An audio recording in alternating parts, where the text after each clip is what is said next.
Hello friends, कैसे हैं आज आप? तो आई होप आप सब ठीक होंगे। तो हम फिर तैयार हैं इंट्राडे एंड डिलीवरी के कुछ शेयर लेके, फ्यूचर एंड ऑप्शंस के कुछ शेयर लेके। तो सबसे पहले राधे राधे। तो जिस तरीके से मार्केट समझ में आ रही है, अर्निंग और लर्निंग के बिहाफ पे आपने चलना है। ध्यान से देखते हैं। तो पहले देखते हैं इंट्राडे एंड डिलीवरी के कुछ शेयर।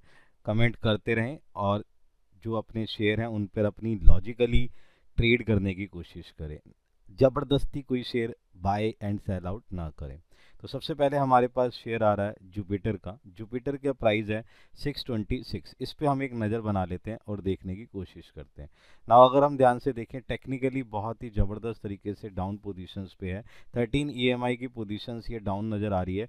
जिस तरीके से पोजीशंस आपको नज़र आ रही है वो पोजीशन थोड़ी सी एक घबराने वाली पोजीशन है। बट एक्चुअली चक्कर क्या है, टेक्निकली जो वॉल्यूम और बाकी चीज़ें हैं उसमें पोजीशन एक डाउन पोजीशन है। अगर मैं दूसरी तरफ देखूं फंडामेंटली, तो फंडामेंटली ये थोड़ा सा स्ट्रांग होता हुआ नजर आ रहा है। जिस तरीके से रेशो में सुधार और ऑर्डर बुक में वैल्यूएशन बढ़ती हुई नजर आ रही है, वहां इसकी पोजीशन जो है बढ़ती हुई नजर आ सकती है। वहां पर आप एक नज़र बना के चल सकते हैं। जिसके बिहाफ पर यहाँ हम टारगेट ले रहे हैं 650 का हमारा टारगेट है। पोजीशंस आप ध्यान से बनाते हुए चलें और उसका वर्कआउट लेते हुए चलें।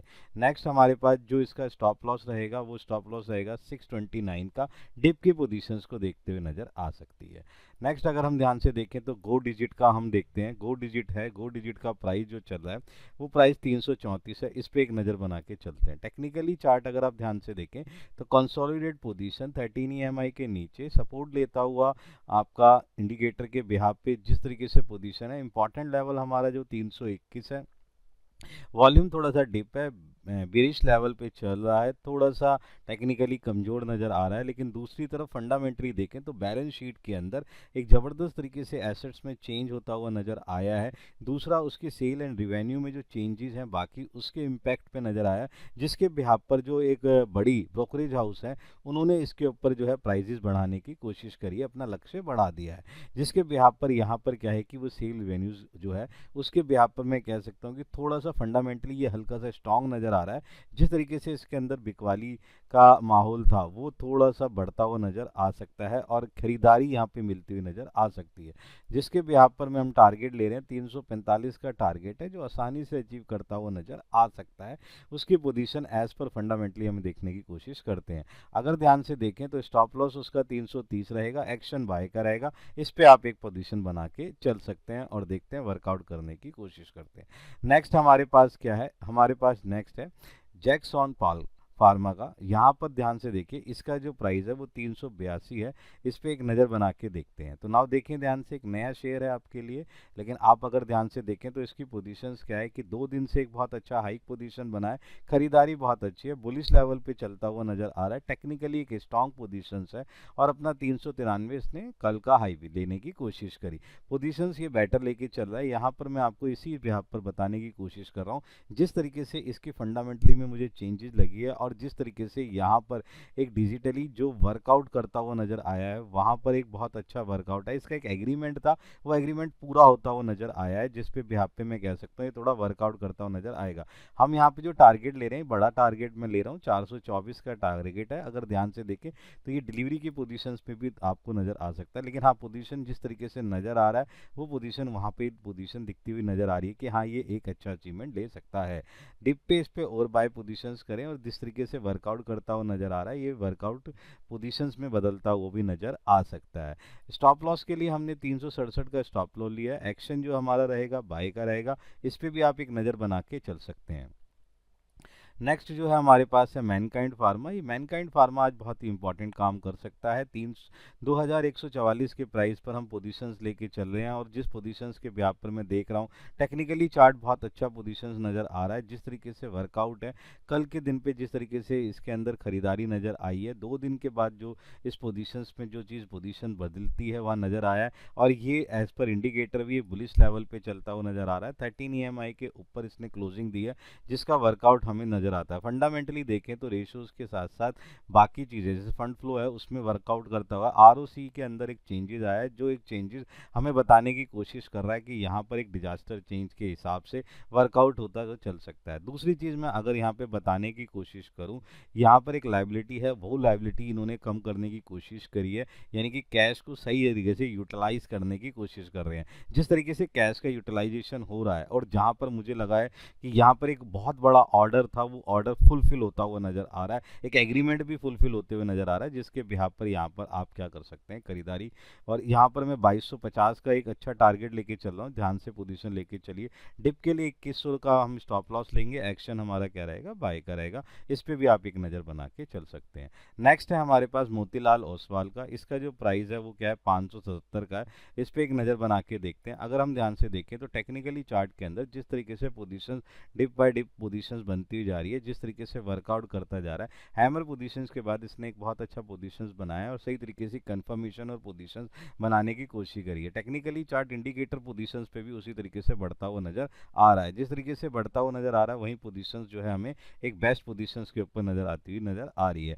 यहाँ पर अगर मैं ध्यान से देखूँ इंपॉर्टेंट लेवल 491 के ऊपर होने के बावजूद ही अच्छा वर्कआउट करता हुआ नजर आ रहा है। यहाँ पर मैं अगर ध्यान से देखूँ तो यहाँ मैं एज पर पोजीशन के हिसाब से 592 का जो है एक टारगेट लेके चल रहा हूँ, जो पोजीशन बढ़ती हुई नजर आ सकती है, जिस पे आप अपनी एक पोजीशंस और वर्कआउट करते हुए इस पे एक वैल्यूएशन लेते हुए इस पे काम कर सकते हैं। दूसरी तरफ अगर मैं ध्यान से देखूं, इसके स्टॉप लॉस के लिए मैंने 570 का स्टॉप लॉस लिया है, जिसके अंदर ये वर्कआउट दिखता हुआ नजर आ सकता है। आप इस पे एक नज़र बना के देखिए और पोजीशन देखिए किस तरीके से वर्कआउट करती हुई नजर आ रही है।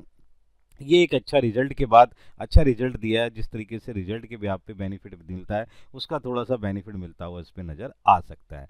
नेक्स्ट अगर हम ध्यान से देखें तो टेक महिंद्रा का 1530 का शेयर, इस पे अगर मैं ध्यान से बात करने की कोशिश करूं कि भाई एज पर टेक्निकली थोड़ा सा कल डिप की पोजीशन नज़र आई, टेक्निकली चार्ट इंडिकेटर पोजीशंस के बिहाफ पर भी थोड़ा सा वेरी बुलिश लेवल पे है, जो जिस तरीके से वेरी बॉट पोजीशंस यहाँ पे नज़र होती आ रही है। जिस तरीके से टेक्निकली बढ़ता हुआ आ रहा है उसी तरीके से पोजीशन ही वहाँ पे है, फंडामेंटली भी थोड़ा सा स्ट्रॉन्ग पोजीशंस बनाता हुआ जा रहा है। क्वार्टरली के जिस तरीके से बिहाफ नजर आ रहा है, फर्दर क्वार्टर्स में जिस तरीके से चीज़ें रही और जुलाई क्वार्टर के अंदर जिस तरीके से इसमें वर्कआउट नजर आ रहा है, वहाँ पर थोड़ा सा बढ़ता हुआ नजर आ सकता है यहाँ पे। इसलिए मैंने यहाँ पर जो इसका टारगेट लिया है 1580 लिया है, जो आसानी से अचीव होता हुआ नजर आ सकता है। इस पर भी आप एक नज़र बना के चल सकते हैं। डिप के लिए पोजीशन देखते हुए यहाँ पे स्टॉप लॉस ले रहे हैं 1500 का, एक्शन रहेगा बाय का, इस पे एक नज़र बना के चल सकते हैं।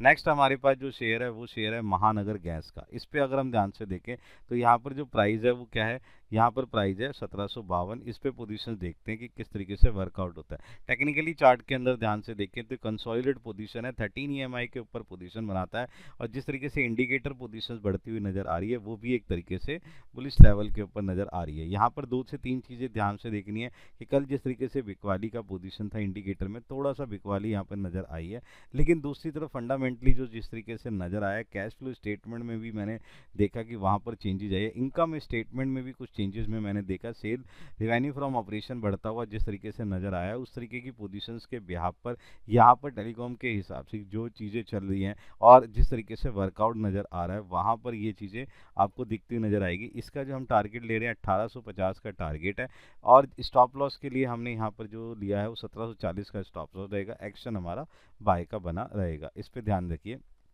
नेक्स्ट हमारी कैटेगरी जो है फ्यूचर एंड ऑप्शन की कैटेगरी है, इस पे एक नज़र बना के चलते हैं। इसको आप इंट्राडे एंड डिलीवरी में भी इस्तेमाल कर सकते हैं और इसका बेनिफिट उठा सकते हैं। यहाँ पर मैं जो सबसे पहले शेयर लेने की कोशिश कर रहा हूँ वो है आपका एलआरएस लैब फ्यूचर का। इसका 434 है, उसके बिहाफ पर हम इस पर नज़र बनाते हैं। देखिए तो टेक्निकली कमज़ोर है, बहुत ज़बरदस्त तरीके से कमज़ोर नज़र आया। कल की जो पोजीशन अगर मैं देखूँ तो 419 की पोजीशंस के बिहाफ पर इसने वर्कआउट करते हुए नज़र आया था। यहाँ पे लोएस्ट लगा चुका है, टेक्निकली कमज़ोर है, बेरिश लेवल पे चल रहा है, वेरी बेरिश लेवल पे जाने की पोजीशंस और ज़्यादा नज़र आ रही है। यहाँ पर जो है ये जिस तरीके की कमज़ोरी इसके अंदर है उसी तरीके से यहाँ पे नज़र हुआ आता है कि ये वर्कआउट करता हुआ कि जैसे पोजीशन जिस तरीके से आनी चाहिए थी उस तरीके से पोजीशंस नहीं आ रही है। यहाँ पर मैं आपको दो तीन चीज़ें बताने की कोशिश करूँगा कि यहाँ पर वर्कआउट जो चल रहा है वो वर्कआउट पैटर्न नहीं है, फंडामेंटली भी ये कमज़ोर नज़र आ रहा है, इनकम स्टेटमेंट और फर्दर चीज़ों में चीज़ें बदलती हुई नज़र आ रही है, जिसके बिहाफ पर हम क्या कर रहे हैं, यहाँ पर जो टारगेट है 415, मैं यहाँ पे इसका सेल लेने की कोशिश कर रहा हूँ, शॉर्ट पोजीशंस बनाने की कोशिश कर रहा हूँ टेक्निकली और फंडामेंटली कमज़ोर होने के कारण, इसलिए इसका स्टॉप लॉस लिया 446, एक्शन रहेगा सेल का, इस पे आप एक नज़र बना के चल सकते हैं। नेक्स्ट अगर हम ध्यान से देखें तो हमारे पास शेयर है टाटा पावर का। टाटा पावर का बहुत ही अच्छा पोजीशंस नज़र आया, जिसके प्राइस 422 के बिहाफ पर हम पोजीशंस को देखते हुए नज़र कर सकते हैं। अगर मैं ध्यान से देखूं तो टेक्निकली चार्ट बहुत ही अच्छा पोजीशन नज़र आ रहा है, जो 2 दिन की जो हमारी हाई वैल्यूशन है उसको नज़र रखता हुआ नज़र आ रहा है, फंडामेंटली भी ये स्ट्रॉन्ग पोजीशंस पे दिखता हुआ नज़र आ रहा है। इस पर आप एक नज़र पोजीशंस बना सकते हैं, फंडामेंटली और टेक्निकली थोड़ा सा मजबूत नज़र आ रहा है, कंसोलिडेट पोजीशन होने के बावजूद भी थोड़ा सा इसमें वर्कआउट करता हुआ नज़र आ सकता है, इसलिए आप इस पर 2-3 चीज़ें लग सकते हैं और पोजीशन बना सकते हैं। यहाँ हम टारगेट ले रहे हैं 445 का, कंसोलिडेट पोजीशंस होने के बाद भी वॉल्यूम लेवल जिस तरीके से और इंडिकेटर पोजीशन जिस तरीके से लेके चल रहा है वो पोजीशन बढ़ती हुई नज़र आ रही है, इसलिए यहाँ पे हमने स्टॉप लॉस लिया है 424 का, एक्शन रहेगा बाय का। नेक्स्ट अगर हम ध्यान से देखें हमारी कैटेगरी ऑप्शन की कैटेगरी है, यहाँ पर मैं जो इंड्यूस टावर का प्राइस लेके चल रहा हूँ, जिसके प्राइस जो है 424 का जो है पे आपने कॉल लेके चलनी है, वो उसका जो टारगेट रहेगा वो 25 का टारगेट रहेगा, इस पे आपने पोजीशंस बनानी है, किस तरीके से वर्कआउट होता हुआ चल रहा है, इसका प्राइस जिस तरीके से वर्कआउट है। यहाँ पर अगर मैं इंड्यूस टावर की पोजीशन देखूँ तो एक अच्छा पावर नज़र आ रहा है, कल की परसों की बिकवाली के बाद कल एक बहुत ही अच्छी पोजीशन जो है जिस तरीके से दिखनी थी वो दिखी नहीं, लेकिन हाँ 13 EMI के ऊपर पोजीशंस और वर्कआउट करता हुआ नज़र आ रहा है। और यहाँ पर एक जो बायबैक की पोजीशन मुझे पता लगी है कि जिस तरीके से बायबैक का पोजीशन यहाँ पे आने की चांसेस हो रहे हैं, ये एक बहुत बड़ी पॉजिटिव खबर नज़र आ रही है। 30 जुलाई को इसका बायबैक की मीटिंग के लिए वर्कआउट होता हुआ नज़र आ सकता है, उसका इम्पैक्ट इसके ऊपर नज़र आ सकता है, इसलिए टारगेट इतना लिया है, स्टॉप लॉस 18 लेके चल रहे हैं, एक्शन रहेगा हमारा बाय का, कॉल पे लेके चलिए। नेक्स्ट अगर हम ध्यान से देखें हमारी पोजीशन जूडियस लाइफ साइंस के अंदर है, इसका जो कॉल चल रहा है 50 रुपीज़ वाला कॉल लेना है, 70 रुपये की प्राइस लेके चलते हैं, 70 रुपये का टारगेट प्राइस रहेगा, इस पर एक नज़र बना के चलते हैं। टेक्निकली चार्ट बहुत ही अच्छा आप लेके चल रहा है पोजीशन, जिस तरीके से इंडिकेटर पोजीशन है और जिस तरीके से वर्कआउट करता हुआ नज़र आ रहा है। अगर यहाँ पे हम देखने की कोशिश करें तो यहाँ पे 2-3 चीज़ें मुझे नज़र आई जो पॉजिटिव पोजीशंस को दिखा रही है, जिसके बिहाफ पे वर्कआउट करता हुआ नज़र आ सकता है। नेक्स्ट ध्यान से देखिए, ध्यान से स्टॉप लॉस हमारा 35 का रहेगा, एक्शन बाय का रहेगा, इस पर आप पोजीशंस बना के चल सकते हैं और वर्कआउट लेके चल सकते हैं। तो ये कुछ ऐसे शेयर थे जिस पे आप अपनी पोजीशंस बना सकते हैं, वर्कआउट ले सकते हैं और वैल्यूएशन लेके चल सकते हैं। इस पे अपनी पोजीशंस बनाइए, इसका फ़ायदा उठाइए। नेक्स्ट हम फिर मिलते हैं अपनी नेक्स्ट सीरीज़ के अंदर। Good bye.